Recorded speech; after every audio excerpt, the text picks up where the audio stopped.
नमस्कार मेरे प्यारे भाइयों, मैं हूं अनुज और आप सुन रहे हैं हॉरर कहानी, वो भी मेरी जुबानी। दोस्तों, आज का हॉरर पॉडकास्ट ट्रक ड्राइवर की है जिनका नाम सुधाकर है। तो चलिए अब यह कहानी सुधाकर जी के नजरिए से सुनते हैं। लेकिन उससे पहले आप लोगों से एक शिकायत है। आप लोग कहानी को पूरा सुनते हैं लेकिन लाइक नहीं करते हैं। इस बार मैंने आप लोगों से बहुत उम्मीद लगाई है कि आप लोग इस बार वीडियो को लाइक भी करेंगे और चैनल को सब्सक्राइब करके अपना सपोर्ट जरूर दिखाएंगे। और अगर आप लोग चाहते हैं कि आपका नाम वीडियो में लिया जाए तो कमेंट में अपना नाम और अपने शहर का नाम जरूर लिखें। तो अब ज्यादा समय नहीं लेते हैं, चलिए कहानी की शुरुआत करते हैं।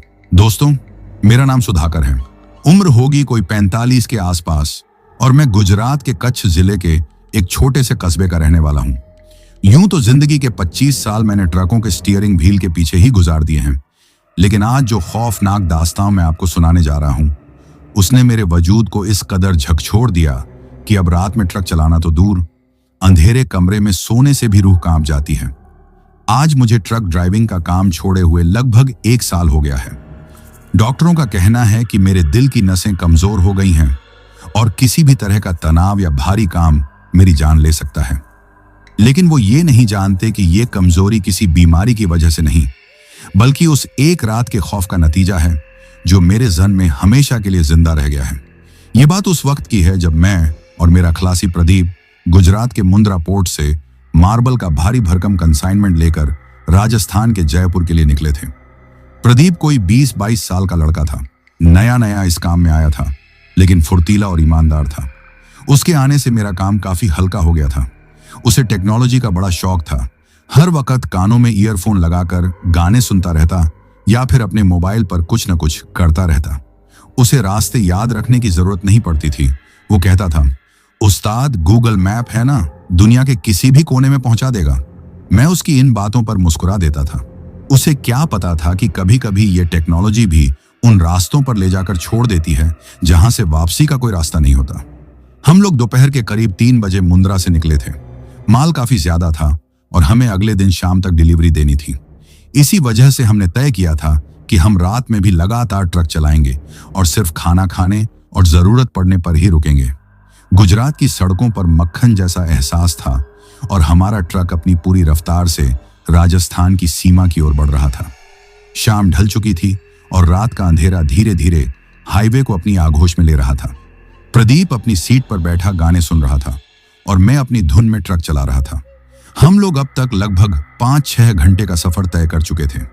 रात के करीब 10 बजे होंगे जब प्रदीप ने अपने कानों से ईयरफोन निकालते हुए मुझसे कहा, उस्ताद बहुत जोर की भूख लगी है, आगे कोई बढ़िया सा ढाबा देखकर रोक लो तो खाना खा लेते हैं, शरीर में थोड़ी जान आ जाएगी। उसकी बात सुनकर मुझे भी एहसास हुआ कि पेट में चूहे कूद रहे हैं। मैंने उससे कहा, हाँ प्रदीप सही कह रहा है, मुझे भी भूख लग रही है, बस ये भुज वाला एरिया पार कर लें, फिर आगे राधनपुर वाले हाईवे पर किसी अच्छे ढाबे पर रुकते हैं। मेरी बात सुनकर वो थोड़ा मायूस हो गया। बोला, उस्ताद वहां तक तो अभी 2-2.5 घंटे और लग जाएंगे, यहीं आसपास कोई जगह नहीं है क्या? मैंने उसे समझाया, अरे पगले, ये कच्छ का रण वाला इलाका शुरू हो रहा है। यहाँ दूर दूर तक सिर्फ नमक के मैदान हैं और कुछ नहीं। इक्का दुक्का जो ढाबे हैं भी वो भरोसे के लायक नहीं होते, न खाने का ठिकाना न पानी का। थोड़ा सब्र कर, आगे चलकर बढ़िया खाना खाएंगे। मेरी बात से वो सहमत तो हो गया, लेकिन उसके चेहरे पर थकान और भूख साफ दिख रही थी। हम लोग आगे बढ़ते रहे। हाईवे के दोनों तरफ अब मीलों तक फैला हुआ सफेद रण दिखने लगा था।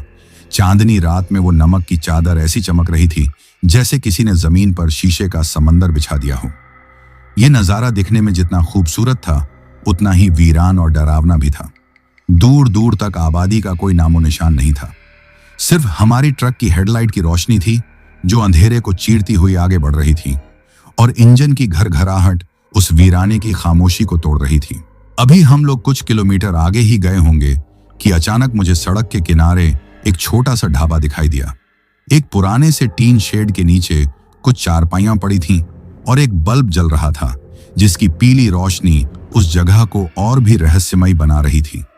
ढाबे के बाहर एक बड़ा सा बोर्ड लगा था जिस पर गुजराती में लिखा था, रणजीत भाई नु ढाबू, असली काठियावाड़ी भोजन। उसे देखकर प्रदीप लगभग चिल्ला उठा, उस्ताद वो देखो ढाबा, रोक लो यहीं पर, अब मुझसे और बर्दाश्त नहीं हो रहा। मैंने एक पल के लिए सोचा कि ऐसी सुनसान जगह पर रुकना ठीक नहीं होगा, लेकिन फिर प्रदीप का चेहरा देखकर मेरा मन पिघल गया। मैंने सोचा कि खाना ही तो खाना है, खाकर तुरंत निकल जाएंगे। मैंने ट्रक की रफ्तार धीमी की और उसे ढाबे के सामने बनी कच्ची पार्किंग में लगा दिया। जैसे ही हम ट्रक से नीचे उतरे, एक अजीब सी खामोशी ने हमें घेर लिया। हवा में एक अजीब सी नमी और नमक की गंध घुली हुई थी। ढाबे पर हमारे अलावा और कोई ग्राहक नहीं था। एक बूढ़ा सा आदमी जिसकी दाढ़ी बढ़ी हुई थी और आंखें अंदर की तरफ ढंसी हुई थीं, हमें घूर रहा था। वो शायद ढाबे का मालिक रणजीत भाई ही था। उसकी नजरें कुछ अजीब थीं, जैसे वो हमें नहीं बल्कि हमारे आर पार देख रहा हो।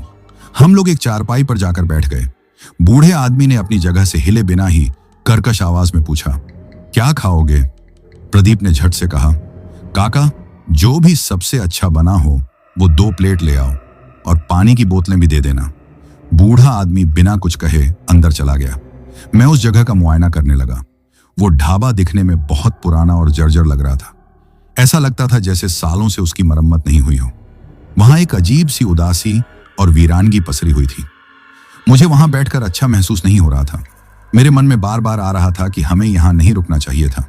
मैंने प्रदीप से कहा, प्रदीप, मुझे ये जगह कुछ ठीक नहीं लग रही है, यहां से जल्दी निकलना होगा। प्रदीप, जो अपने मोबाइल में लगा हुआ था, उसने मेरी तरफ देखे बिना कहा, अरे उस्ताद, आप भी क्या सोचते हो? बस खाना ही तो खाना है। ऐसी जगहों पर माहौल ऐसा ही होता है। थोड़ी देर में वो बूढ़ा आदमी काहन से की 2 थालियों में खाना लेकर आया। खाने में बाजरे की रोटी, सेव टमाटर की सब्जी और लस्सी थी। भूख इतनी लगी थी कि हम दोनों बिना कुछ सोचे समझे खाने पर टूट पड़े। खाना वाकई में स्वादिष्ट था। शायद कई दिनों बाद मुझे इतना अच्छा काठियावाड़ी खाना खाने को मिला था। खाना खाने के बाद शरीर में थोड़ी जान आई।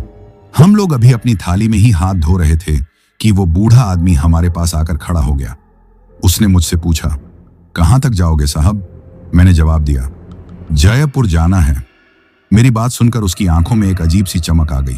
वो बोला, जयपुर? तो फिर तो आप लोग आगे मुख्य हाईवे से ही जाओगे? मैंने हाँ में सिर हिलाया। इस पर वो बूढ़ा आदमी हम लोगों के और करीब आ गया और अपनी आवाज धीमी करते हुए बोला, साहब, एक सलाह दूं? आज रात मुख्य हाईवे से मत जाना। उसकी बात सुनकर मैं और प्रदीप दोनों चौंक गए। मैंने पूछा, क्यों? क्या हुआ हाईवे पर? रास्ता बंद है क्या? वो बोला, रास्ता बंद नहीं है साहब, लेकिन उस रास्ते पर मौत का साया घूम रहा है। पिछले 15 दिनों में वहां 7 हादसे हो चुके हैं। सरकार वाले तो कहते हैं कि सड़क पर तेल गिरा है, इसीलिए गाड़ियां फिसल रही हैं, लेकिन सच कुछ और है। उसकी आवाज में एक रहस्यमयी फुसफुसाहट थी। जो भी रात के वक्त उस 40 किलोमीटर के टुकड़े से गुजरता है, उसके साथ अनहोनी होती ही है, खासकर आप जैसे ट्रक वालों के साथ। गाड़ियां अपने आप बेकाबू होकर पलट जाती हैं। उसकी बातें सुनकर एक पल के लिए मेरे शरीर में सिहरन दौड़ गई, लेकिन फिर मेरे अनुभवी दिमाग ने कहा कि यह सब बकवास है। मैंने हंसते हुए कहा, बाबा, हम 25 साल से ट्रक चला रहे हैं, ये सब वहम की बातें हैं। नींद की झपकी आ जाती होगी ड्राइवरों को और हादसा हो जाता होगा। मेरी बात सुनकर वो बूढ़ा आदमी हंसा, लेकिन उसकी हंसी बहुत डरावनी थी। उसके पीले दांत अंधेरे में चमक रहे थे। वो बोला, साहब, मैं आपको डरा नहीं रहा, आगाह कर रहा हूं। मैं नहीं चाहता कि मेरे ढाबे से खाना खाकर निकला कोई भी आदमी हादसे का शिकार हो। अगर मेरी बात पर यकीन नहीं है तो आगे पुलिस की नाकाबंदी मिलेगी, उनसे पूछ लेना। वो भी आपको उस रास्ते पर जाने से रोकेंगे। अब मैं थोड़ा सोच में पड़ गया। प्रदीप, जो अब तक चुपचाप सुन रहा था, वो बोल पड़ा, तो फिर काका, कोई दूसरा रास्ता नहीं है क्या जयपुर जाने का? प्रदीप का सवाल सुनते ही बूढ़े आदमी के चेहरे पर वही अजीब सी चमक फिर से लौट आई। वो ऐसे बोला जैसे इसी सवाल का इंतजार कर रहा हो। है ना बेटा, क्यों नहीं है? एक रास्ता है जो मेरे ढाबे के पीछे से ही निकलता है। वो रास्ता यहां से सीधा रण के बीच से होकर गुजरता है और आपको मुख्य हाईवे के उस खतरनाक टुकड़े से बहुत आगे ले जाकर हाईवे पर ही निकाल देखो बाबा। हमारे ट्रक में 50 किलोमीटर का चक्कर भी बच जाएगा और वक्त भी। मैंने तुरंत कहा, देखो बाबा, हमारे ट्रक में 50 किलोमीटर का चक्कर भी बच जाएगा और वक्त भी। मैंने तुरंत कहा, देखो बाबा, हमारे ट्रक में 50 किलोमीटर का चक्कर भी बच जाएगा और वक्त भी। मैंने तुरंत कहा, देखो बाबा, हमारे ट्रक में 50 किलोमीटर का चक्कर भी बच जाएगा और वक्त भी। मैंने तुरंत कहा, देखो बाबा, हमारे ट्रक में 50 किलोमीटर का चक्कर भी बच जाएगा और वक्त भी। मैंने तुरंत कहा, देखो बाबा, हमारे ट्रक में 50 किलोमीटर का चक्कर भी बच जाएगा और वक्त भी। मैंने तुरंत कहा, देखो बाबा, हमारे ट्रक में 50 किलोमीटर का चक्कर भी बच जाएगा और वक्त भी। मैंने तुरंत कहा, देखो बाबा, हमारे ट्रक में 50 किलोमीटर का चक्कर भी बच जाएगा और वक्त भी। मैंने तुरंत कहा, देखो बाबा, हमारे ट्रक में 50 किलोमीटर का चक्कर भी बच जाएगा और वक्त भी। मैंने तुरंत कहा, देखो बाबा, हमारे ट्रक में 50 किलोमीटर का चक्कर भी बच जाएगा और वक्त भी। मैंने तुरंत कहा, देखो बाबा, हमारे ट्रक में 50 किलोमीटर का चक्कर भी बच जाएगा और वक्त भी। मैंने तुरंत कहा, देखो बाबा, हमारे ट्रक में 50 किलोमीटर का चक्कर भी बच जाएगा और वक्त भी। मैंने तुरंत कहा, देखो बाबा, हमारे ट्रक में 50 किलोमीटर का चक्कर भी बच जाएगा और वक्त भी। मैंने तुरंत कहा, देखो बाबा, हमारे ट्रक में 50 किलोमीटर का चक्कर भी बच जाएगा और वक्त भी। मैंने तुरंत कहा, देखो बाबा, हमारे ट्रक में 50 किलोमीटर का चक्कर भी बच जाएगा और वक्त भी। मैंने तुरंत कहा, देखो बाबा, हमारे ट्रक में 50 किलोमीटर का चक्कर भी बच जाएगा और वक्त भी। मैंने तुरंत कहा, देखो बाबा, हमारे ट्रक में 50 किलोमीटर का चक्कर भी बच जाएगा और वक्त भी। मैंने तुरंत कहा, देखो बाबा, हमारे ट्रक में 50 किलोमीटर का चक्कर भी बच जाएगा और वक्त भी। मैंने तुरंत कहा, देखो बाबा, हमारे ट्रक में 50 किलोमीटर का चक्कर भी बच जाएगा और वक्त भी। मैंने तुरंत कहा, देखो बाबा, हमारे ट्रक में 50 किलोमीटर का चक्कर भी बच जाएगा और वक्त भी। मैंने तुरंत कहा, देखो बाबा, हमारे ट्रक में 50 किलोमीटर का चक्कर भी बच जाएगा और वक्त भी। मैंने तुरंत कहा, देखो बाबा, हमारे ट्रक में 50 किलोमीटर का चक्कर भी बच जाएगा और वक्त भी। मैंने तुरंत कहा, देखो बाबा, हमारे ट्रक में 50 किलोमीटर का चक्कर भी बच जाएगा और वक्त भी। मैंने तुरंत कहा, देखो बाबा, हमारे ट्रक में 50 किलोमीटर का चक्कर भी बच जाएगा और वक्त भी। मैंने तुरंत कहा, देखो बाबा, हमारे ट्रक में 50 किलोमीटर का चक्कर भी बच जाएगा और वक्त भी। मैंने तुरंत कहा, बहुत भारी मार्बल लता हुआ है, हम किसी कच्चे या ऊबड़ खाबड़ रास्ते का जोखिम नहीं ले सकते। अगर ट्रक कहीं फंस गया तो रात में मदद के लिए कोई नहीं मिलेगा। मेरी बात सुनकर वो लगभग चिढ़ते हुए बोला, अरे साहब, मैंने कहा ना, रास्ता सुरक्षित है। मैं खुद अपनी जीप से उस रास्ते पर आता जाता हूँ। शुरू के 10-15 किलोमीटर थोड़ी दिक्कत है, उसके बाद तो बिल्कुल सपाट और मजबूत जमीन है। नमक की वजह से जमीन पत्थर जैसी सख्त हो गई है। आपका ट्रक मक्खन की तरह दौड़ेगा। और रही बात सुनसान होने की, तो साहब, जान से बढ़कर तो कुछ नहीं है ना। उस हाईवे पर जाने से तो अच्छा ही है कि आप इस रास्ते से निकल जाओ। वो लगातार उस रास्ते की तारीफ करता जा रहा था। वो हम लोगों को इस तरह से यकीन दिला रहा था जैसे वो हमारी सुरक्षा के लिए बहुत ज्यादा चिंतित हो। एक पल के लिए मुझे उसकी बातों पर यकीन होने लगा। मैंने प्रदीप की तरफ देखा। उसकी आंखों में डर और उत्सुकता दोनों थी। वो चाहता था कि हम उसी रास्ते से जाएं। मैंने आखिरी बार अपनी तसल्ली के लिए पूछा, उस रास्ते पर कोई आबादी या गांव तो नहीं है ना आसपास? बूढ़ा आदमी बोला, नहीं साहब, दूर दूर तक कुछ नहीं है, सिर्फ नमक के मैदान और खुला आसमान। लेकिन डरने की कोई बात नहीं। उस रास्ते पर आज तक कोई हादसा नहीं हुआ। वो रास्ता खुद महादेव की तरह सीधा और सरल है। अब पता नहीं क्यों मेरे मन का डर उसकी बातों पर हावी हो गया। मुझे लगा कि शायद ये आदमी सही कह रहा है। अगर सच में हाईवे पर कोई खतरा हुआ तो माल का नुकसान तो होगा ही, जान भी जा सकती है। इससे अच्छा है कि थोड़ा जोखिम उठाकर इस नए रास्ते से ही चलें। मैंने प्रदीप से कहा, क्या कहता है, चलें इस रास्ते से? प्रदीप ने तुरंत हामी भर दी। हाँ उस्ताद, चलते हैं। काका सही तो कह रहे हैं, रिस्क क्यों लेना। आखिरकार हम दोनों ने उस रास्ते से जाने का फैसला कर लिया। हमने बूढ़े आदमी को खाने के पैसे दिए। पैसे लेते वक्त उसके ठंडे झुर्रियों वाले हाथ मेरे हाथ से छू गए और मेरे पूरे शरीर में एक अजीब सी कंपी दौड़ गई। मैंने जल्दी से अपना हाथ पीछे खींच लिया। जब हम ट्रक की तरफ जाने लगे तो वो बूढ़ा आदमी हमारे पीछे पीछे आया। उसने हमें रास्ते की पहचान बताते हुए कहा, ढाबे के पीछे जो कच्चा रास्ता जा रहा है, बस उसी को पकड़ लेना, वो सीधा आपको ले जाएगा। बस एक बात का ध्यान रखना। उसने अपनी आवाज और धीमी कर ली, रास्ते में अगर कोई दिखे, कोई मदद मांगे तो रुकना मत। खासकर अगर कोई औरत हो तो बिल्कुल भी मत रुकना। इस वीराने में रात के वक्त इंसान नहीं, कुछ और ही घूमता है। उसकी आखिरी बात मेरे कानों में किसी चेतावनी की तरह गूंजने लगी। एक तरफ तो वो रास्ते को सुरक्षित बता रहा था और दूसरी तरफ ऐसी डरावनी बातें कर रहा था। मेरा मन फिर से शंकाओं से भर गया, लेकिन अब फैसला हो चुका था। मैंने ट्रक स्टार्ट किया। जब मैं ट्रक को पीछे की तरफ घुमाकर उस कच्चे रास्ते की ओर बढ़ा रहा था तो मैंने साइड वाले शीशे में देखा। वो बूढ़ा आदमी अभी भी वहीं खड़ा था और हमें उस अंधेरे रास्ते में जाते हुए देख रहा था। चांद की रोशनी में उसका चेहरा बहुत ही भयानक लग रहा था। ऐसा लग रहा था जैसे वो मुस्कुरा रहा हो, लेकिन उसकी मुस्कुराहट में खुशी नहीं बल्कि एक शैतानी संतुष्टि थी। मुझे उसकी आंखों को देखकर ऐसा लगा जैसे कोई शिकारी अपने शिकार को जाल में फंसता हुआ देख रहा हो।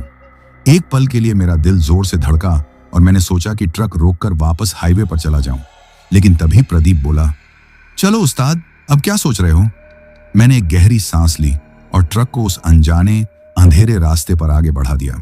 मुझे उस वक्त इस बात का जरा भी अंदाजा नहीं था कि यह कच्चा रास्ता हमें सिर्फ हमारी मंजिल से ही नहीं बल्कि जिंदगी और मौत के एक ऐसे दोराहे पर ले जा रहा था जहां से हमारा सफर अब खौफ और दहशत के साए में गुजरने वाला था।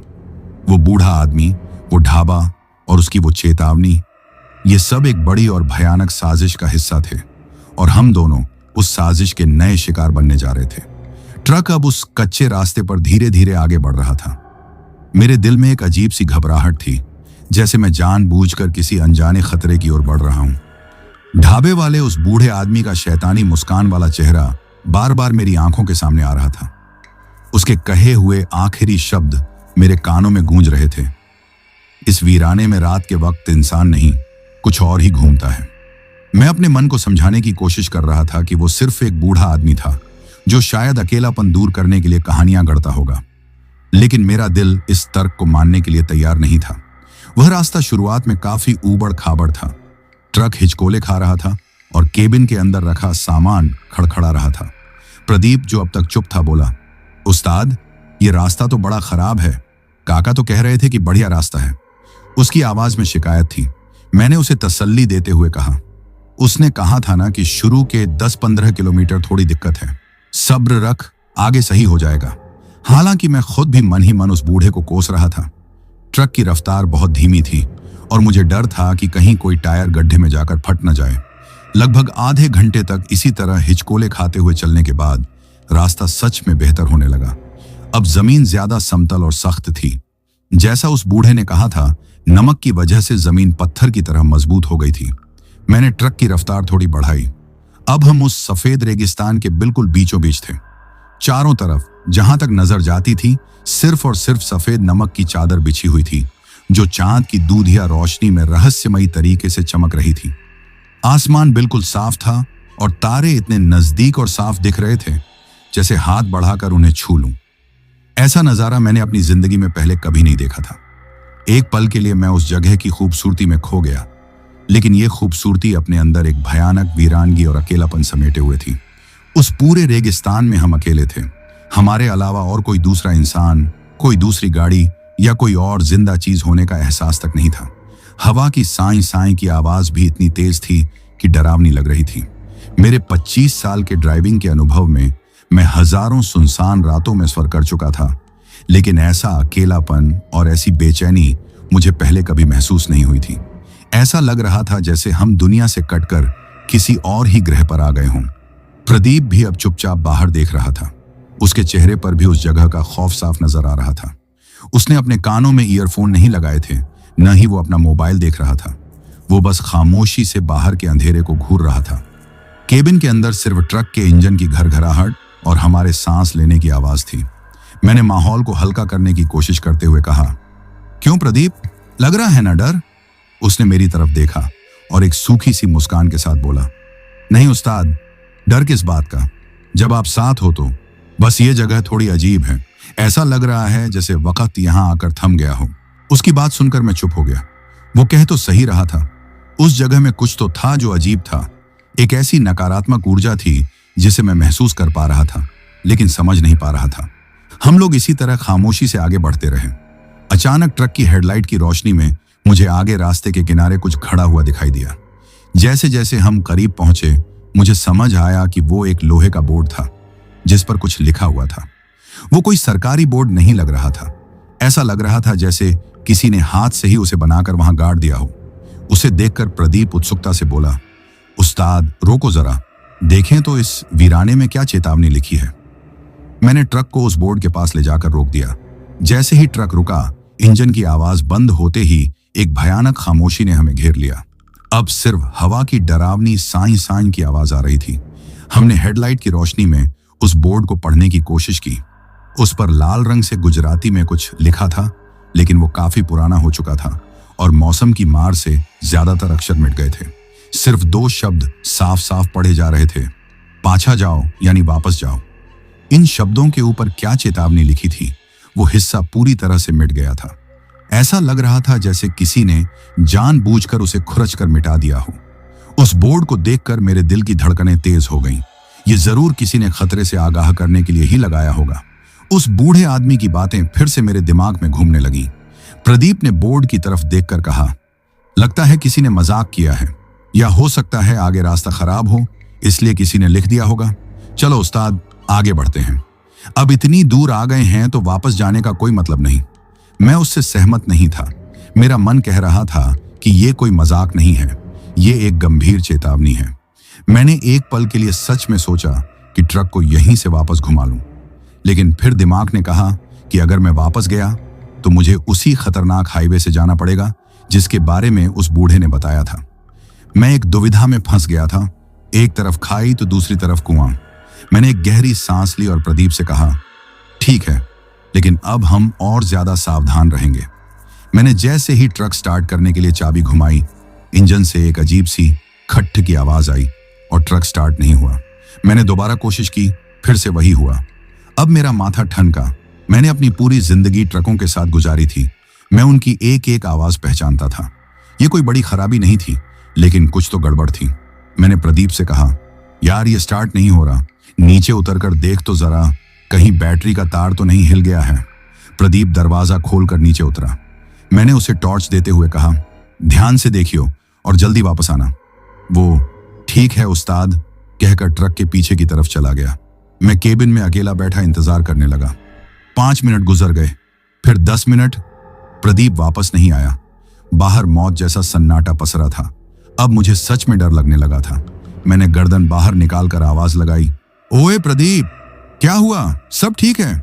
मेरी आवाज उस वीराने में गूंजकर खत्म हो गई। कोई जवाब नहीं आया। अब मेरा दिल जोर जोर से धड़कने लगा। मैंने फिर से चिल्लाया, प्रदीप, कहां रह गया तू?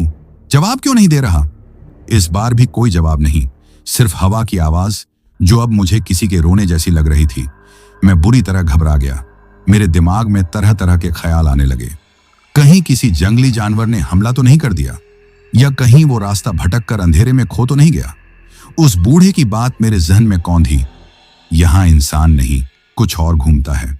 मैं फौरन दरवाजा खोलकर नीचे उतरने ही वाला था कि तभी मुझे ट्रक की हेडलाइट की रोशनी में दूर सामने से कोई आता हुआ दिखाई दिया। वो धीरे धीरे ट्रक की ओर बढ़ रहा था। एक पल के लिए मैं डर गया कि ये कौन है, लेकिन जैसे जैसे वो परछाई करीब आती गई, मेरी जान में जान आई। वो प्रदीप था। लेकिन ये क्या? मैंने तो उसे ट्रक के पीछे की तरफ भेजा था और वो सामने की तरफ से उस सुनसान रेगिस्तान के अंधेरे में से पैदल चलकर आ रहा था। वो ट्रक से लगभग 100-200 मीटर दूर से चलकर आ रहा था। मुझे ये बात बहुत अजीब लगी। जब वो बिल्कुल करीब आ गया तो मैंने देखा कि उसका चेहरा और कपड़े धूल और नमक से सने हुए थे। वो चुपचाप आया और ड्राइवर की साइड से ही दरवाजा खोलकर अंदर बैठ गया। मैंने गुस्से और डर से मिली जुली आवाज में उससे पूछा, कहां मर गया था तू? मैं कब से आवाजें दे रहा हूं और तू पीछे जाने के बजाय आगे से कहां से आ रहा है? उसने मेरी तरफ नहीं देखा। उसकी नजरें सामने अंधेरे में टिकी हुई थीं। उसने एक बहुत ही सपाट और शांत आवाज में जवाब दिया, मैं पीछे ही गया था उस्ताद, बैटरी का तार ढीला हो गया था, मैंने लगा दिया। फिर मैं यूं ही देखने चला गया था कि आगे रास्ता कैसा है। उसका जवाब और उसका अंदाज दोनों ही बहुत अजीब थे। वो प्रदीप लग ही नहीं रहा था। वो लड़का जो हर वक्त चहकता रहता था, मजाक करता था, वो इस वक्त एक पत्थर की मूरत की तरह शांत और गंभीर बैठा था। उसकी आंखों में एक खालीपन था जो मैंने पहले कभी नहीं देखा था। मैंने उससे कहा, रास्ता देखने गया था? अरे तुझे पता है मैं कितना डर गया था, और तेरा फोन कहाँ है? उसने बिना किसी भाव के कहा, फोन शायद नीचे गिर गया उस्ताद, मिल नहीं रहा। अब मेरा शक और भी गहरा हो गया। प्रदीप अपने फोन के बिना एक पल नहीं रह सकता था, और वो इतनी आसानी से कह रहा है कि फोन खो गया। मैंने ट्रक स्टार्ट करने के लिए चाबी घुमाई और इस बार ट्रक एक ही बार में स्टार्ट हो गया। मैं ट्रक को आगे बढ़ाने लगा, लेकिन अब मेरा पूरा ध्यान प्रदीप पर था। वो बिल्कुल चुपचाप मूर्ति की तरह बैठा था। उसने एक बार भी मुड़कर मेरी तरफ नहीं देखा, न ही कुछ बोला।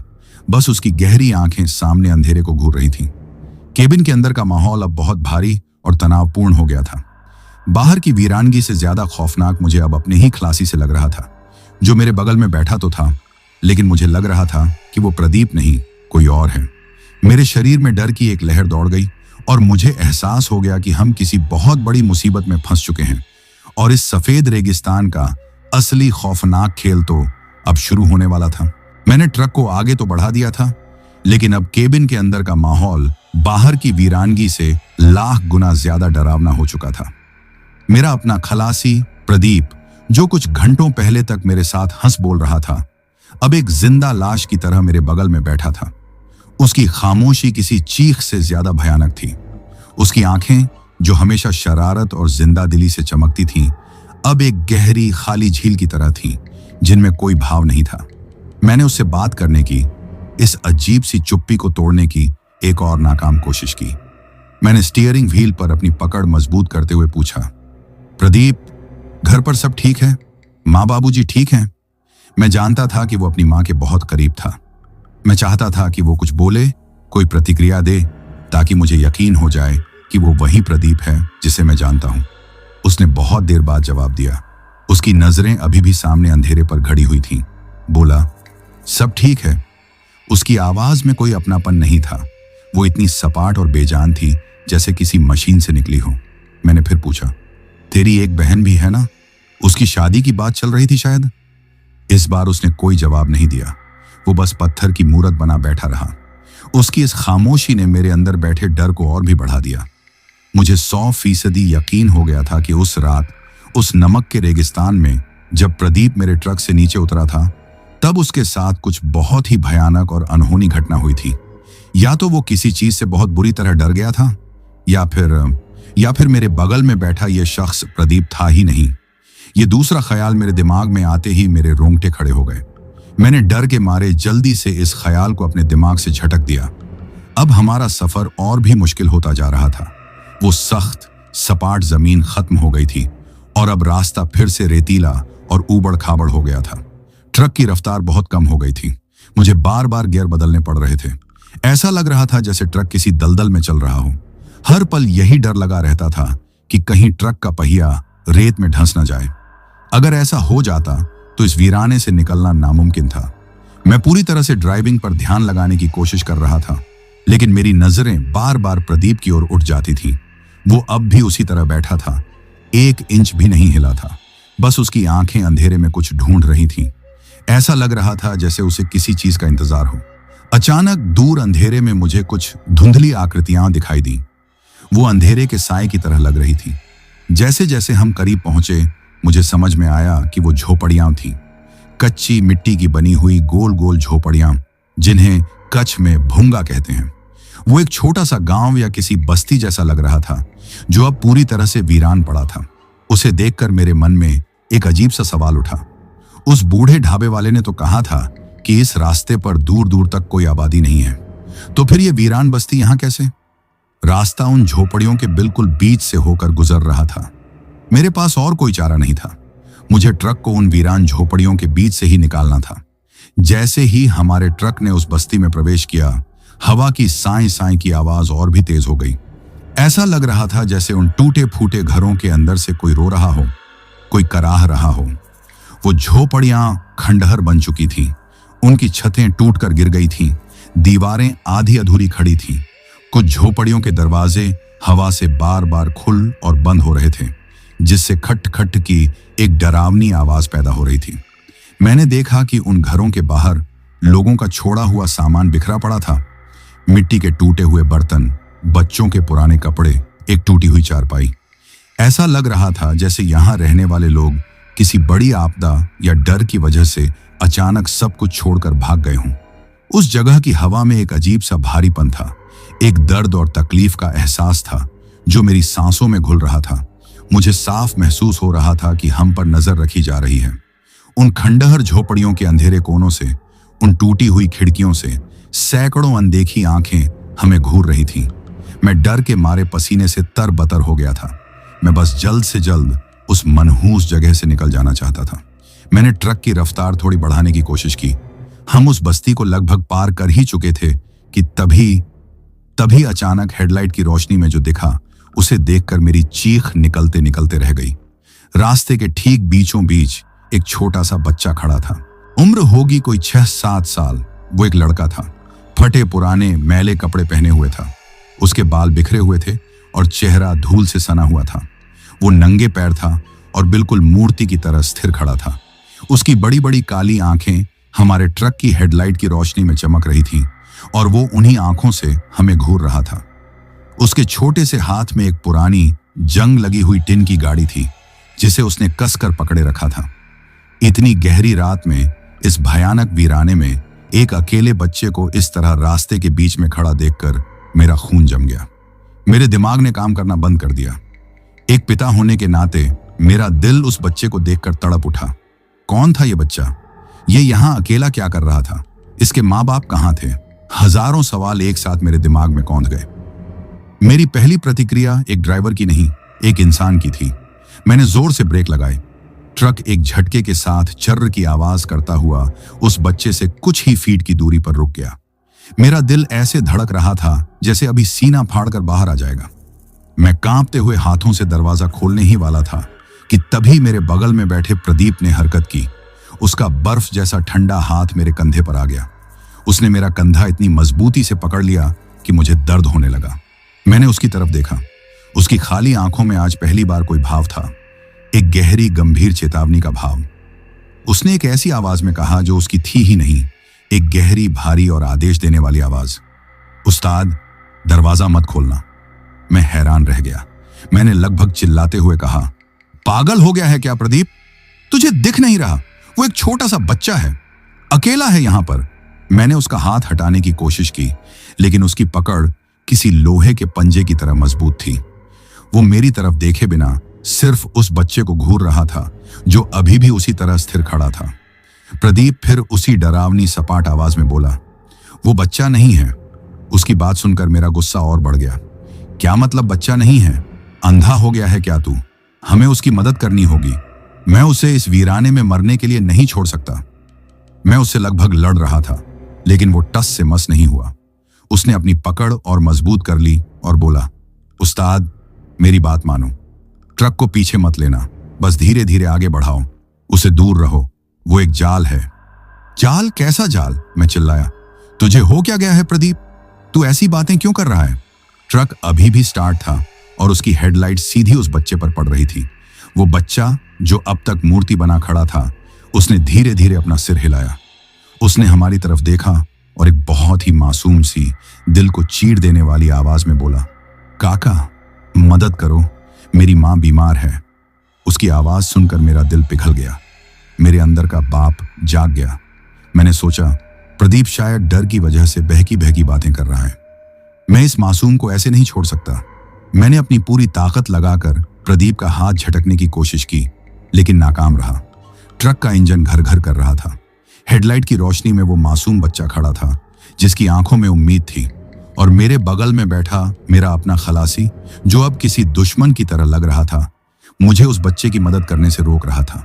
मैं एक भयानक कशमकश में फंस गया था। मेरा दिल कह रहा था, उतर सुधाकर, उस बच्चे की मदद कर, और मेरा दिमाग प्रदीप के अजीब व्यवहार को देखकर किसी अनजाने खौफ से कांप रहा था। मुझे क्या करना चाहिए था? उस मासूम बच्चे की पुकार सुननी चाहिए थी, या अपने उस खलासी की बात माननी चाहिए थी जो अब अपना नहीं लग रहा था। मेरा हाथ स्टीयरिंग व्हील पर कांप रहा था और पैर ब्रेक पर दबा हुआ था। मैं एक ऐसे दोराहे पर खड़ा था जहां एक रास्ता इंसानियत की ओर जाता था और दूसरा शायद मौत की ओर, और मुझे चुनना था। मैं एक भयानक कशमकश में फंसा हुआ था। एक तरफ मेरे ट्रक की हेडलाइट की रोशनी में खड़ा वो मासूम बेबस बच्चा था, जिसकी मदद के लिए पुकार मेरे कलेजे को चीर रही थी। दूसरी तरफ मेरे बगल में बैठा प्रदीप था, जिसका बर्फीला हाथ मेरे कंधे पर था और जिसकी पत्थर जैसी आंखों और अजनबी आवाज में दी गई चेतावनी मेरे दिमाग में हथौड़े की तरह बज रही थी। वो बच्चा नहीं है, वो एक जाल है। प्रदीप, हाथ हटा। मैं गुस्से से गुर्राया। तू पागल हो गया है, मैं उसे इस तरह नहीं छोड़ सकता। इसका अंजाम बहुत बुरा होगा उस्ताद, उसने उसी गहरी सपाट आवाज में दोहराया। उसकी पकड़ ढीली नहीं पड़ी। एक बार हम रुक गए तो ये हमें जाने नहीं देगा। कौन ये? कौन है वो? मैं लगभग चीख पड़ा। एक बच्चा है वो, प्रदीप, एक छोटा सा बच्चा। तुझे क्या हो गया है? तभी उस बच्चे ने एक और कदम हमारी तरफ बढ़ाया। उसकी बड़ी बड़ी आंखों से आंसू बह रहे थे, जो धूल भरे गालों पर लकीरें बना रहे थे। उसने अपनी कांपती हुई मासूम आवाज में फिर कहा, काका, ज्यादा दूर नहीं है, यहीं पास में हमारी गाड़ी रेत में फंस गई है। मां को सांस नहीं आ रही, प्लीज। उसकी हर एक बात मेरे दिल पर तीर की तरह लग रही थी। मेरी अपनी एक बेटी थी, लगभग उसी की उम्र की। एक पल के लिए मुझे उस बच्चे की जगह अपनी बेटी का चेहरा नजर आया।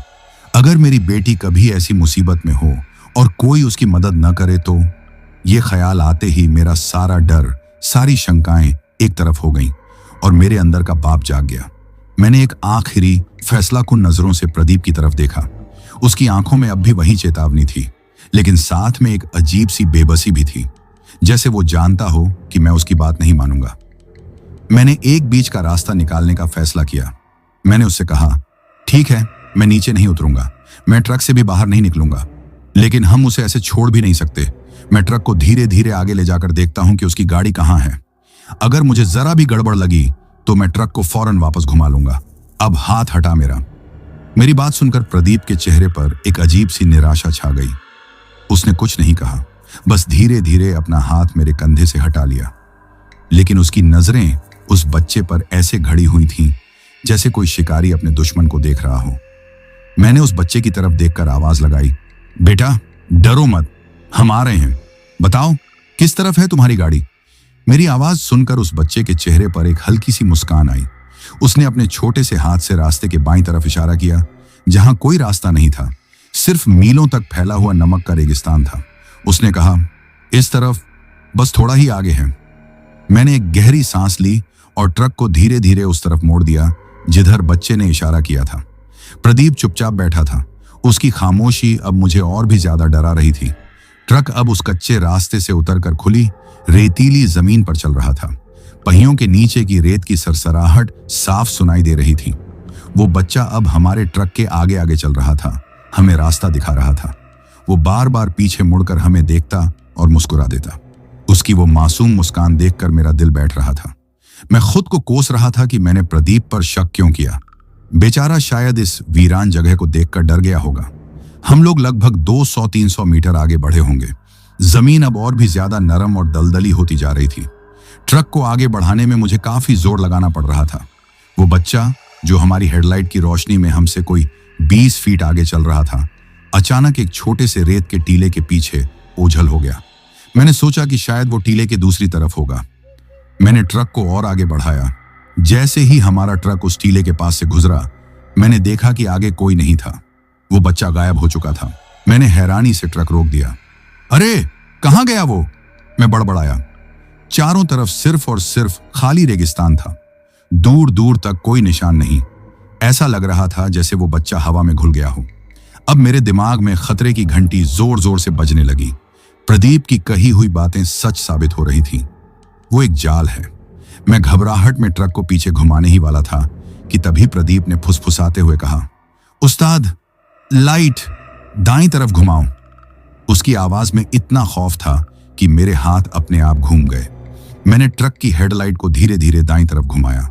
अंधेरे को चीरती हुई रोशनी जैसे जैसे आगे बढ़ी, उसने जो कुछ दिखाया उसे देखकर मेरी आंखों पर यकीन नहीं हुआ और मेरे हल्का में एक चीख अटक कर रह गई। हमसे कोई 50 फीट की दूरी पर रेत में आधी ढंसी हुई एक पुरानी गली सड़ी कार का ढांचा खड़ा था। वो कोई पुरानी एम्बेसडर गाड़ी लग रही थी। उस पर सालों की जंग की परतें छड़ी हुई थीं। उसके शीशे टूटे हुए थे, टायर गायब थे और उसका दरवाजा खुला हुआ था, जो हवा में धीरे धीरे हिल रहा था। ऐसा लग रहा था जैसे रेगिस्तान ने उसे लगभग निगल लिया हो। उस कार के ढांचे से एक भयानक, मौत जैसी ठंडक और उदासी की लहरें आ रही थीं। मैं उस कार को देख ही रहा था कि तभी मुझे बच्चे के हंसने की आवाज सुनाई दी। लेकिन ये हंसी मासूम नहीं थी। ये एक तेज, पैनी और दिल को दहला देने वाली हंसी थी, जो उस खामोशी में चारों दिशाओं से गूंज रही थी। वो हमें चिढ़ा रही थी, हमारा मजाक उड़ा रही थी। और फिर उस कार के ढांचे के ऊपर जहां छत होनी चाहिए थी, वो बच्चा फिर से प्रकट हुआ। लेकिन अब वो मासूम बच्चा नहीं था। हेडलाइट की रोशनी में उसका चेहरा खींचकर लंबा हो गया था।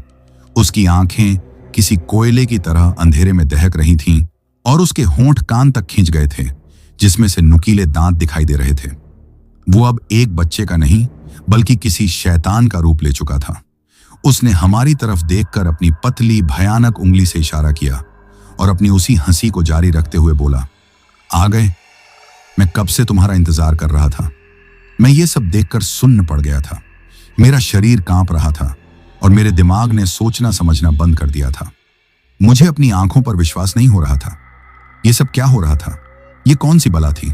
तभी प्रदीप, जो अब तक बुद्ध बना बैठा था, उसने अपनी कांपती हुई उंगली से उस कार के ढांचे की ओर इशारा किया। उसकी आवाज में अब डर नहीं, बल्कि एक अजीब सी सच्चाई का दर्द था। मैंने कहा था उस्ताद, ये एक जाल है। उसकी आवाज भर्रा गई। तुम्हारा दोस्त, असली प्रदीप, वो अब कभी वापस नहीं आएगा। उस रात जब मैं ट्रक के नीचे उतरा था तो उसने मुझे पकड़ लिया था। मैं वही हूं, उसने टूटे हुए शब्दों में कहा। देखो, उस गाड़ी के अंदर वो तुम्हें भी बुला रहा है। प्रदीप की बात सुनकर मैंने डरते डरते उस कार के अंदरूनी हिस्से की तरफ देखा, जो अंधेरे में डूबा हुआ था। जैसे ही मेरी नजरें उस अंधेरे पर टिकीं, मुझे उस कार के अंदर से दो लाल आंखें मेरी तरफ घूरती हुई दिखाई दी। और फिर धीरे धीरे उस कार के टूटे हुए दरवाजे से एक लंबा काला साया बाहर निकलने लगा। वो कोई इंसान नहीं था, वो उन दोनों प्रेतों का बाप लग रहा था। उस डरावने बच्चे ने, जो अभी भी कार की छत पर बैठा था, एक कान फाड़ देने वाली चीख मारी। उसकी चीख के साथ ही उस वीरान रेगिस्तान में जैसे भूचाल आ गया। रेत उड़ने लगी, हवा एक तूफान की तरह गरजने लगी और उस कार के ढांचे के पीछे से अंधेरे में से दो और साए उठकर खड़े हो गए। एक औरत का साया था और एक और आदमी का। वो पूरा का पूरा प्रेत परिवार था और हम उनके बिछाए हुए जाल में बुरी तरह फंस चुके थे। मेरा दिमाग खाली हो चुका था। मेरे हाथ पैर ने काम करना बंद कर दिया था। मैं बस एक जिंदा लाश की तरह स्टीयरिंग व्हील पकड़े बैठा था और अपनी मौत को अपनी तरफ बढ़ते हुए देख रहा था। मुझे समझ आ गया था कि उस ढाबे वाले बूढ़े ने हमें मौत के मुंह में धकेला था और मैंने एक बच्चे की मासूमियत के धोखे में आकर खुद अपनी और अपने दोस्त की कब्र खोद ली थी। मैं स्टीयरिंग व्हील पकड़े एक जिंदा लाश बना बैठा था। मेरी आंखों के सामने उस पुरानी गली सड़ी कार के चारों ओर खड़ा वो प्रेत परिवार हमें घूर रहा था। वो शैतानी बच्चा कार की छत पर बैठा अपनी भयानक हंसी हंस रहा था। उस कार से निकला वो लंबा काला साया अब एक विकराल रूप ले चुका था, जो शायद उस परिवार का मुखिया था। उसके साथ खड़ी औरत की आंखें अंधेरे में दो अंगारों की तरह जल रही थीं और उसकी बेतरतीब सांसों की आवाज उस तूफानी हवा में भी साफ सुनाई दे रही थी। वो धीरे धीरे एक एक कदम हमारी तरफ बढ़ रहे थे। उनके पैर जमीन पर नहीं पड़ रहे थे, वो हवा में तैरते हुए आगे आ रहे थे। उनकी हर हरकत में एक अजीब सी अकड़न थी, जैसे किसी कठपुतली को कोई और नचा रहा हो। मुझे लगा, बस अब सब खत्म, ये मेरी जिंदगी की आखिरी रात है। मेरा दिमाग पूरी तरह से खाली हो चुका था। मेरे शरीर ने हिलना डुलना बंद कर दिया था। मैं अपनी मौत का इंतजार करने के सिवा और कुछ नहीं कर सकता था। तभी मेरे बगल में बैठे प्रदीप ने मुझे जोर से झकझोरा। उसका हाथ मेरे कंधे पर पड़ा तो जैसे मुझे बिजली का झटका लगा हो। उस्ताद, होश में आओ, क्या तुम मरना चाहते हो? हटो यहां से। उसकी आवाज में अब डर नहीं था, बल्कि एक अजीब सी ताकत और गुस्सा था। मैंने उसकी तरफ देखा।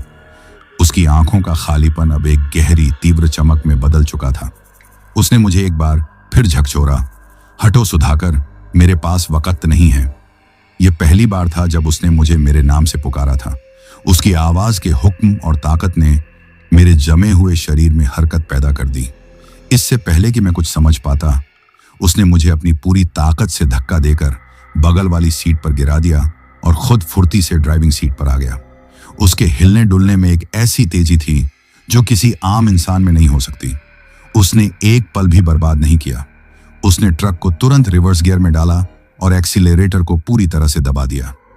ट्रक का इंजन एक दहाड़ के साथ गूंज उठा और पहिए रेत में घूमने लगे। एक पल के लिए मुझे लगा कि ट्रक रेत में फंस गया है, लेकिन फिर एक जोर के झटके के साथ ट्रक पीछे की तरफ भागा। प्रदीप ने एक माहिर ड्राइवर की तरह तेजी से ट्रक को घुमाया और वापस उस कच्चे रास्ते की तरफ भगाना शुरू कर दिया जहां से हम आए थे। लेकिन वो प्रेत परिवार हमें इतनी आसानी से जाने देने वाला नहीं था। जैसे ही हमारा ट्रक आगे की तरफ बढ़ा, वो चारों साएं एक चीख के साथ हमारी ओर झपटे। वो दौड़ नहीं रहे थे, वो हवा में उड़ रहे थे। उनकी रफ्तार हमारे ट्रक से कहीं ज्यादा तेज थी। एक ही पल में वो चारों हमारे ट्रक के आस पास पहुंच गए। वो शैतानी बच्चा उड़कर ट्रक के बोनट पर आ बैठा और अपने लंबे नुकीले नाखूनों से सामने का शीशा खुरचने लगा, जिससे कर्रर कर्रर की एक भयानक आवाज पैदा हो रही थी। वो विकराल आदमी और औरत ट्रक के दोनों तरफ की खिड़कियों के पास हवा में तैर रहे थे। उनके चेहरे शीशे से चिपके हुए थे, उनकी आंखें गुस्से से लाल थीं और वो लगातार ट्रक के दरवाजों पर अपने हाथ पटक रहे थे, जैसे उसे तोड़कर अंदर घुसना चाहते हों। उनकी हर चोट से ट्रक बुरी तरह हिल जाता था। मैं डर के मारे सीट के नीचे दुबक गया था। मुझे ऐसा लग रहा था जैसे हम एक टिन के डिब्बे में बंद हैं और बाहर शिकारी जानवर उसे तोड़ने की कोशिश कर रहे हैं। तभी ड्राइवर साइड की खिड़की पर तैर रहे उस विकराल प्रेत ने अपना हाथ शीशे के आर पार करने की कोशिश की। उसका हाथ धीरे धीरे शीशे के अंदर धंसने लगा। जैसे ही उसका ठंडा मरा हुआ हाथ केबिन के अंदर आया, मेरे मुंह से एक दबी हुई चीख निकल गई। लेकिन तभी प्रदीप ने कुछ ऐसा किया जिसकी मैंने कल्पना भी नहीं की थी। उसने स्टीयरिंग व्हील को एक हाथ से पकड़ा और अपना दूसरा हाथ डैशबोर्ड पर जोर से पटकते हुए एक शब्द चिल्लाया जो मैंने पहले कभी नहीं सुना था। वो शब्द किसी प्राचीन भाषा का लग रहा था, निवारयामी। जैसे ही वो शब्द उसके मुंह से निकला, केबिन के अंदर एक पल के लिए सोने जैसी पीली रोशनी चमकी। उस रोशनी के चमकते ही उस प्रेत का हाथ जो शीशे के अंदर आ रहा था, वो जैसे किसी ने आग लगा दी हो, जलने लगा और वो एक दर्दनाक चीख मारता हुआ पीछे हट गया। ये देखकर मैं हैरान रह गया। ये क्या था? प्रदीप कौन था? क्या वो कोई तांत्रिक था या कोई और? अब वो प्रेत और भी ज्यादा गुस्से में आ गए थे। वो लगातार ट्रक पर हमला कर रहे थे। प्रदीप पूरी रफ्तार से ट्रक भगा रहा था, लेकिन वो हमारा पीछा नहीं छोड़ रहे थे।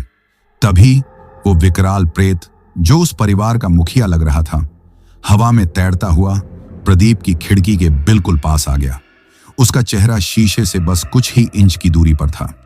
उसने अपनी भयानक गूंजती हुई आवाज में प्रदीप से कहा, तू हमें नहीं रोक सकता पुजारी।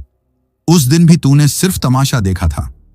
अगर उस दिन तूने हिम्मत दिखाई होती तो आज हम इस रेगिस्तान में भटक नहीं रहे होते। पुजारी, उसकी बात मेरे कानों में पड़ी। क्या प्रदीप कोई पुजारी था? लेकिन वो तो एक आम सा लड़का था। प्रदीप ने उसकी तरफ देखे बिना अपनी नजरें रास्ते पर जमाए हुए जवाब दिया, तुम्हारी नियति में यही लिखा था वालजी। तुम्हारे पापों ने तुम्हें इस रेगिस्तान से बांध दिया है। मेरे रास्ते से हट जाओ। उस प्रेत ने एक भयानक अट्टहास किया। पाप? हमारा पाप सिर्फ इतना था कि हम जीना चाहते थे, और तूने हमें मरते हुए देखा। अब हम तुझे भी अपने साथ ले जाएंगे। तू इस लड़के को नहीं बचा पाएगा। उनकी बातें मेरी समझ से बाहर थीं, लेकिन इतना मैं समझ गया था कि मेरे बगल में बैठा प्रदीप कोई आम इंसान नहीं था और उसका उन प्रेतों से कोई पुराना नाता था। हम लगभग उस वीरान बस्ती से बाहर निकल ही चुके थे और वो कच्चा रास्ता अब कुछ ही दूर था। मुझे उम्मीद की एक किरण दिखाई दी। मुझे लगा कि शायद हम बच जाएंगे, लेकिन मेरी उम्मीद एक ही पल में टूट गई। जैसे ही हम बस्ती के आखिरी छोर पर पहुंचे, वो विकराल प्रेत वालजी अचानक हमारे सामने से गायब हो गया। लेकिन इससे पहले कि हम राहत की सांस लेते, वो एक विशाल भयावह रूप में रास्ते के ठीक बीचों बीच प्रकट हो गया। वो अब सिर्फ एक साया नहीं था, वो स्वर्लिंग रेत और काले धुएं से बना एक 10-15 फीट ऊंचा दैत्य था। उसकी आंखें जलते हुए अंगारों की तरह थीं और उसके मुंह से एक भयानक गड़गड़ाहट निकल रही थी। उसने अपने दोनों हाथ फैलाकर हमारा रास्ता पूरी तरह से रोक दिया था। प्रदीप ने उसे देखकर जोर से ब्रेक लगाए। ट्रक चर्रर की दिल दहला देने वाली आवाज के साथ उस दैत्य से कुछ ही फीट पहले रुक गया और ब्रेक लगते ही ट्रक का इंजन एक बार फिर बंद हो गया। अब हम पूरी तरह से फंस चुके थे।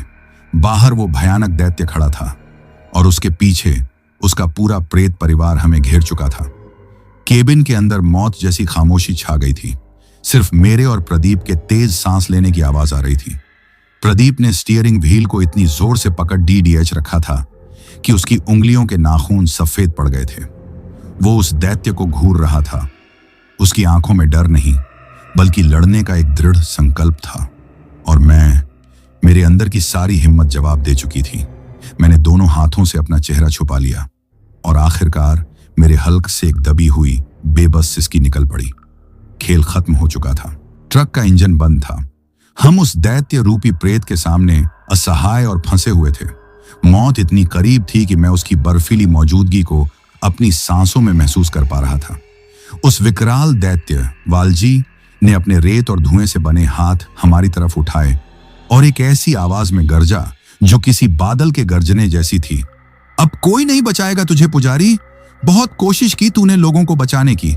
आज इस ट्रक वाले के साथ तू भी हमारे साथ इसी रेगिस्तान की रेत में हमेशा के लिए दफन होगा। उसकी आवाज में इतनी नफरत और ताकत थी कि ट्रक का शीशा कांपने लगा। मैं बुरी तरह से सिसक रहा था। मेरी सारी उम्मीदें दम तोड़ चुकी थीं। तभी मेरे बगल में बैठे पुजारी प्रदीप के शरीर में ने मेरी तरफ देखा। उसकी आंखों में एक अजीब सी शांति और दृढ़ता थी। उसने बहुत ही गंभीर और तत्काल आवाज में कहा, सुधाकर, मेरी बात ध्यान से सुनो। हमारे पास ज्यादा वक्त नहीं है। अगर हमें यहां से जिंदा निकलना है तो तुम्हें सच जानना होगा। तुम्हें जानना होगा कि तुम किससे लड़ रहे हो। मैं कुछ समझ नहीं पाया।